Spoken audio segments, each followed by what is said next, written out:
Hello friend, मैं हूं नीना और आप सभी का बहुत बहुत स्वागत है आज नीना एजुकेशन की क्लास में। चलिए आज की क्लास में देखते हैं हम सब क्या पढ़ने वाले हैं।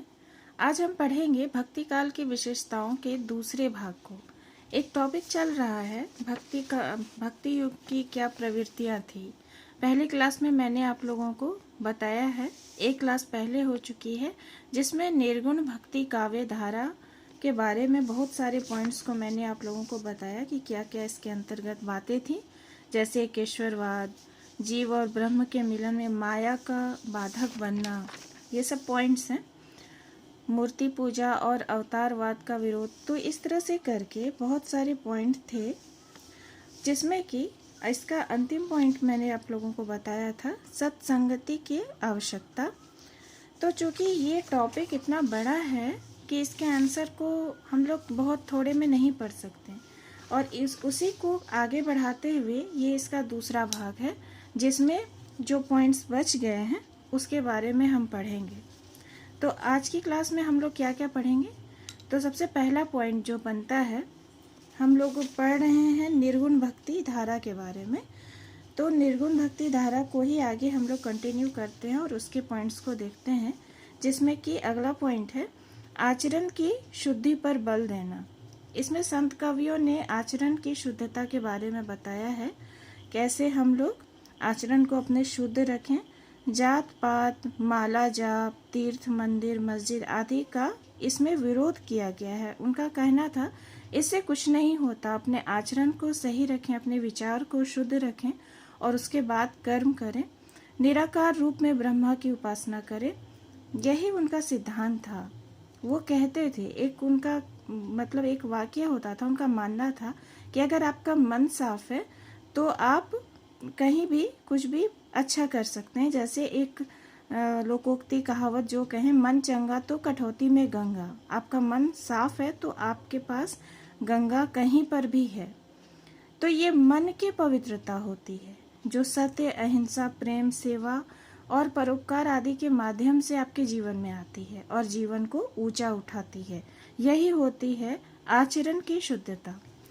इसके बाद जो पॉइंट बनता है वो है लोक भाषा का प्रयोग। अधिकतर जो संत कवि थे उन्होंने अपनी जो रचनाएं हैं वो संस्कृत में ना करके सहज बोली जो उनकी भाषा, उस वक्त के आसपास के पर्यावरण में जो लोग बात करते थे, जो सामान्य जो उनकी बोल चाल की जो भाषा होती थी, उस भाषा में किया।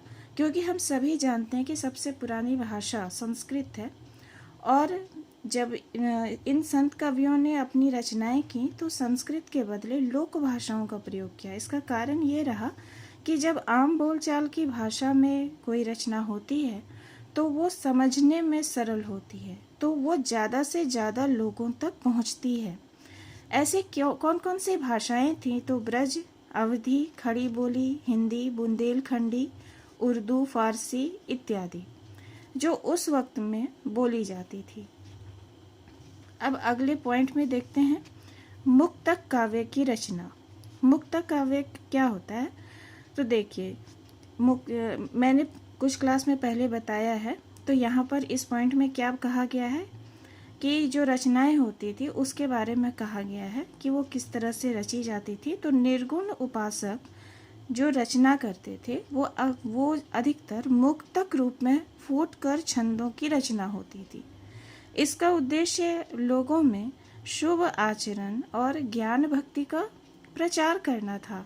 इसके लिए दोहों, गेय पदों आदि का सहारा लिया गया कि लोग सहजता से सभी बातों को समझें, न सिर्फ दोहे को बोलें बल्कि उस दोहे के अंतर्गत उन गेय पदों को गाते हुए वो उसके अर्थ को भी समझ लें।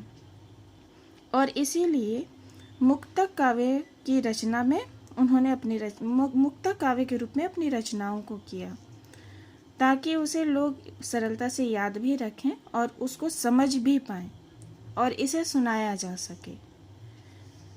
त्याग और वैराग्य पर बल। संत कवियों ने लोभ और स्वार्थ को त्याग कर आत्म संतोष और वैराग्य के प्रति आस्था रखने की बात कही। लोगों ने अपने स्वार्थ को त्यागने, ये जो सामान्य लोग होते हैं, तो संत कवियों ने कहा कि आप में जो एक सांसारिक माया मोह है, लोभ है, इसको छोड़ देना है, निस्वार्थ होना है और तब आत्मसंतोष को प्राप्त करना है, वैराग्य को अपनाना है और उसी रास्ते पर चलना है।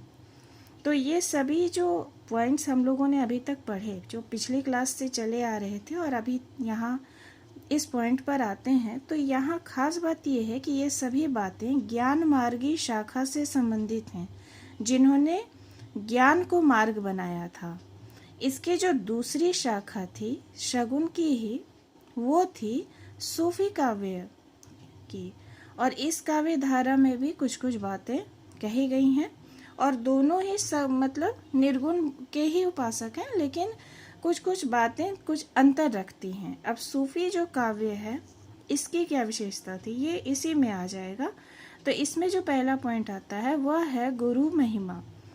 गुरु का होना बहुत आवश्यक है। सूफी कवि कहते हैं कि सच्चा प्रेम दीक्षा के लिए गुरु का होना आवश्यक है। जब तक आपके पास अच्छे सच्चे गुरु, सही गुरु नहीं होंगे, वो आपको सही मार्ग नहीं बताएंगे। अगर आप किसी ढोंगी के चक्कर में पड़ जाते हैं जो अपने स्वार्थ के लिए काम करता है, तो वो आप गलत रास्ते पर चले जाएंगे। अगला पॉइंट है प्रेम की महत्ता।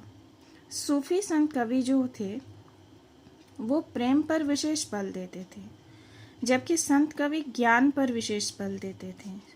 सूफी जो कवि थे उनका मानना था कि जो साधारण लोग होते हैं वो प्रेम की भाषा को, उसकी सरसता से अधिक प्रभावित होते हैं। तो उनकी जो भी रचनाएं थी वो ऐसी ही होती थी जिसमें कि प्रेम भाव बिल्कुल उसके मर्म में होता था और वो ईश्वर तक ले जाने का रास्ता होता था। समन्वय की भावना। अगला पॉइंट है सूफी कवियों ने संत कवियों की तरह किसी भी जाति, धर्म, संप्रदाय या पूजा उपासना का खंडन या विरोध नहीं किया, बल्कि उन्होंने हिंदू देवी देवताओं, पौराणिक पात्रों, धार्मिक रीति रिवाजों का निष्पक्ष वर्णन किया, क्योंकि इनका मुख्य उद्देश्य प्रेम के मर्म का प्रचार करना था। यहाँ सबसे बड़ी बात यह आ रही है कि जो सूफी कवि थे उन्होंने संत कवियों की तरह विरोध नहीं किया, बल्कि जो भी देवी देवता या पौराणिक पात्र थे, ग्रंथ थे, रीति रिवाज थे, उनको ही अपने ये जो इनका काव्य होता था उनको मुख्य केंद्र में रखकर फिर अपने हिसाब से उसको आगे बढ़ाते हुए, उसका लेखन करते हुए बिल्कुल अंत में इस निष्कर्ष पर पहुंचाते थे कि सभी के मर्म में प्रेम ही होता है। और वो इसके लिए सभी हिंदू धर्म से संबंधित जो धार्मिक पुस्तकें थी या जो मान्यताएं थी या जो ग्रंथ थे या देवी देवता थे, उनको वो अपना केंद्र बिंदु बनाकर प्रेम को उजागर करने का प्रयास करते थे। किस प्रकार से सामान्य व्यक्ति ईश्वर को प्राप्त करने के लिए इस माध्यम को अपनाते हुए, प्रेम माध्यम को अपनाते हुए या इस मार्ग पर चलते हुए ब्रह्मा की प्राप्ति करते हैं या ईश्वर की प्राप्ति करते हैं। तो उन्होंने देवी देवताओं या ग्रंथ का, रीति रिवाजों का खंडन या विरोध नहीं किया, बल्कि इनको एक तरह से अपने काव्य में जगह दी। अब इनके काव्य की भाषा कैसी थी, तो ज़्यादातर अवधी भाषा का प्रयोग होता था। अगला पॉइंट है अवधी भाषा का प्रयोग। सूफी काव्य सामान्यतः अवधी भाषा में ही लिखे जाते थे, क्योंकि ये उस समय अधिकांश क्षेत्र में, या यूँ कहें कि हिंदी भाषी जो क्षेत्र थे उसके अधिकांश हिस्से में अवधी ही लोक भाषा थी, सामान्य भाषा थी जो जनसाधारण बोलते थे। तो इनका जो काव्य होता था वो बहुत जल्दी लोकप्रिय हो जाता था और लोगों को सहजता से समझ भी आता था। एक थी उस वक्त के सूफी जो काव्य हम लोग पढ़ रहे हैं, इसमें मनसब शैली एक आती है। अब मनसब शैली की क्या खास बात है देखिए। तो सूफी कवियों ने हिंदी में पहली बार फारसी काव्य की मनसब शैली का प्रयोग किया। ये बहुत इम्पोर्टेंट है कि मनसब शैली आई कहाँ से, तो ये फारसी काव्य से आई। इसका प्रयोग किया। इसका प्रयोग कैसा होता है, पहले छोटे छोटे छंदों के रूप में कोई कथा कही जाती है। छोटे छोटे मतलब कोई बहुत बड़ी कथा है, उसके कुछ भाग को, उसके कुछ अंश को, 2-4 लाइन को मतलब छोटे छंदों में बांटा जाता है और कथा के रूप में कहा जाता है। और फिर उसके बाद एक बड़ा छंद प्रयुक्त होता है। छोटे छोटे छंद के प्रयोग के बाद बड़े छंद को प्रयोग किया जाता है। और अगर हिंदी में इसके लिए बात कहें, जब हम हिंदी में अगर बताएं कि हिंदी का काव्य कैसा होगा, तो इसी को फॉलो करते हुए जो हम लोग चौपाई या दोहा शैली, हम लोग जानते हैं ना कि कैसे दोहा में 2 पंक्तियाँ होती है, चौपाई में 4 होती है, तो ये चीज़ यहाँ से ही अपनाया गया था, मनसब शैली से ही। तो हिंदी में इसे दोहा चौपाई शैली के रूप में हम लोग जान रहे हैं, जबकि ये मनसब शैली में आई थी सबसे पहले। और यह शैली इतनी प्रभावशाली थी और इतनी लोकप्रिय हुई क्योंकि इसे इस तरीके से किसी भी काव्य को समझना और उसको अपनाना बहुत सरल हो जाता था, याद रखना भी आसान होता था कि तुलसीदास, गोस्वामी तुलसीदास इससे इतना प्रभावित हुए थे कि उन्होंने अपने प्रसिद्ध ग्रंथ रामचरितमानस की रचना भी इसी शैली में की थी। ठीक है, तो जब हम लोग तुलसीदास कृत रामचरितमानस की पंक्तियों को देखें या उनकी जो शैली को देखें तो इसी तरह से है, छंद, दोहा, चौपाई, इसी तरह जब हम लोग उसको पढ़ते हैं, सुनते हैं तो ऐसा ही है।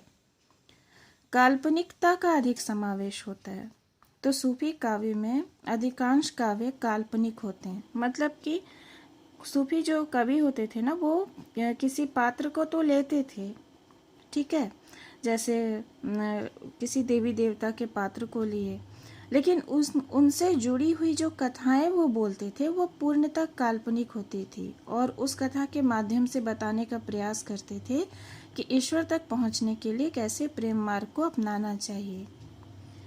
सगुण भक्ति काव्य धारा, अब इसका ये दूसरा भाग है।